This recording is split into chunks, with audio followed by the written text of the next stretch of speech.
দাগি দুষ্কৃতী গা ঢাকা দিতে গুজরাট থেকে পালিয়ে এসেছিল কলকাতায়। তাদের ধরতে গিয়ে হুলস্থুল কাণ্ড সল্টলেক জুড়ে। বৃহস্পতিবার রাতে কলকাতা পুলিশের তৎপরতায় আটক ৩ দুষ্কৃতী, পলাতক এক দুষ্কৃতী। তার খোঁজে শুরু হয় তল্লাশি। জানা যায়, কলকাতা পুলিশ গোপন সূত্রে খবর পায় যে গুজরাটের ৪ দুষ্কৃতী কলকাতায় লুকিয়ে আছে।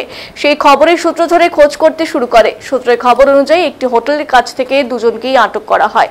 দুজন পালিয়ে যায়, তার মধ্যে একজন আবাসনের ছাদের কার্নিশে ঢুকিয়ে পড়ে। সুযোগ বুঝে সেখান থেকে পালিয়ে গা ঢাকা দিয়ে যায় আইপিএস কোয়ার্টারে।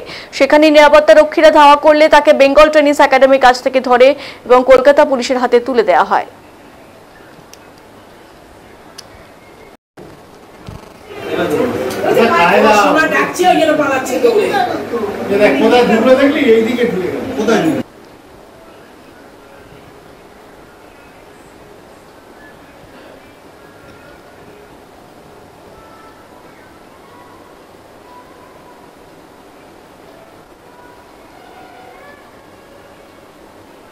আপনি সেক্রেটারি বিল্ডিং এর কি ঘটনা দেখলেন এবং কতটা আতঙ্কিত আপনারা?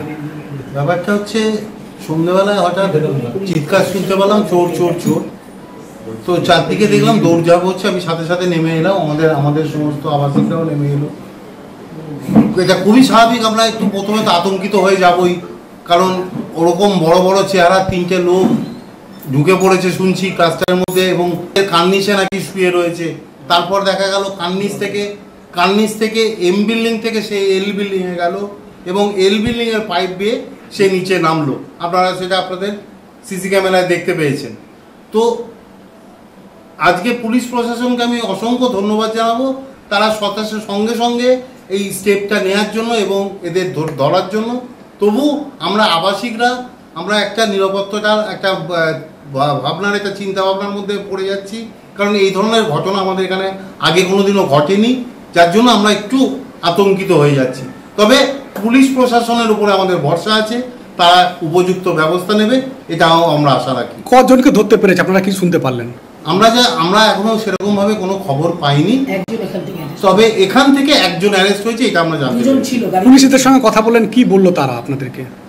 পুলিশের সাথে আমার ডাইরেক্ট পুলিশের সাথে আমাদের যেটা কথা হয়েছে, পুলিশ যে অ্যারেস্টটা করেছে উইদিন 15 to 20 মিনিটসের মধ্যে পুলিশই অ্যারেস্টটা করেছে এবং আমাদের লোকাল সাউথ পিএস সেটাকে অ্যারেস্ট করে তাকে নিয়ে গেছে। এবং তাদের যেহেতু তাদের এখন বলা বারণ আছে বা জানি না তাদের কি প্রসিডিওরের মধ্যে আছে, সেই জন্য তারা আমাদের কিছু জানায়নি এখনো। তবে এটা ঠিক যে একটা ঘটনা, আচমকা এরকম ঘটনা ঘটেছে, যেটা আমাদের আগে ওরকম হয়নি।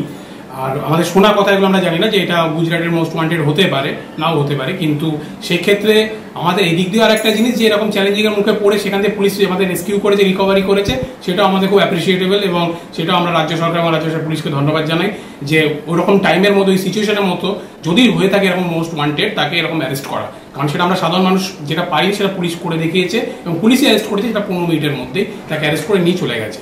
এবং যতদূর সম্ভব জানা, সেটা আমরা কোন থানায় নিয়ে গেছে জানি না, হয়তো ফুলবান থানায় নিয়ে গেছে। এবং বাকি তথ্য আমাদের কাছে কিছু নেই।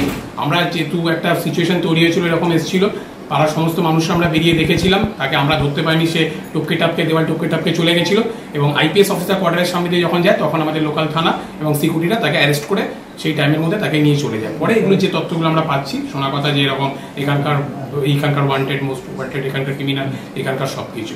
কিন্তু একটা জিনিস তার সাথে সাথে বলবো, গুজরাটের শোনা কথা, এগুলো আমরা এখন সেটাও একটা জায়গা যে এরকম আতঙ্কের বিষয় যেটা বলছি, আমরা ভাবছি যে সত্যি করে এরকম হওয়াটা সেটা ঠিক। কারণ এখন তো আর বাংলার মধ্যে অনেক রকম আতঙ্ক সৃষ্টি হচ্ছে, তার মধ্যে হয়তো এটা একটা পার্ট যে বাইরের স্টেট থেকে যেরকম আসছে সেখানে। তা বাংলা প্রোটেক্ট করবার জন্য বাংলা যে তৈরি, সেটা আমরা বুঝতে পারলাম উইদিন 15 to 20 মিনিটের মধ্যে তাকে অ্যারেস্ট করাটার জন্য। বলতে হবে যে বাংলা পুলিশ প্রশাসন তৈরি আছে সেই ক্ষেত্রে, সেটা আমার দিক দিয়ে অন্তত ব্যক্তিগত মাথায় মনে হয়। আপনার নাম? আমার নাম বিপ্লব চক্রবর্তী। আপনার নাম? আমার নাম হচ্ছে দেবব্রত চ্যাটার্জি। দেখলেন এবং কি ঘটনা ঘটেছে? ঘটনাটা হইচই হচ্ছিল ক্লাস্টারের মধ্যে। আমি খবর পেয়ে সঙ্গে সঙ্গে চলে আসি যে চোর ঢুকেছে বলে। তা আমাদের একটি ঘরে, কোন বিল্ডিংটা হবে রে, এম বিল্ডিং এর ভিতরে, তার ঘরের ভিতরে ঢুকে যায় একজন ন্যাড়া মাথা এবং লম্বা চওড়া টিকা পড়া।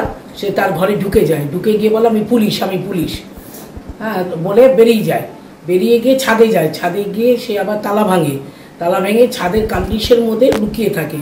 তার পিছে কিছু পুলিশ ঢোকে, সিভিল ড্রেসে পুলিশ ঢোকে। তাদের ঢোকার পর সে আবার কি করে, ওখান থেকে ছাদ থেকে লাফ দিয়ে কিভাবে পালায়, না, সে এম বিল্ডিং এর ছাদ থেকে টপকে এলে যায় এল বিল্ডিং, মানে দুটো যেহেতু আমাদের জোড়া বিল্ডিং, হ্যাঁ এলে যায়, এলের পাইপ দিয়ে সে নিচে নামে। সেটা তো আপনারা দেখতে পেলেন টিভি ইয়ের ফুটেজে, আপনারা দেখতে পেলেন সিসিটিভি ফুটেজে দেখতে পেলেন যে কিভাবে নামছে।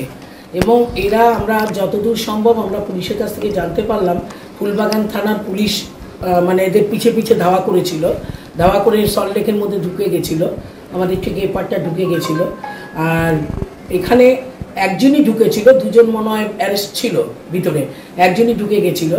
তাই সেখানে পুলিশ ঢোকার পর আমাদের পুলিশকে আমি খবর দিই যে এরকম এরকম ব্যাপার হয়েছে, এরকম আমাদের ক্লাস্টারে চোর ঢুকেছে, আপনি শিগগিরই ফোর্স পাঠান। তারপরে আবার দেখা যায় যে এই বেরিয়ে গিয়ে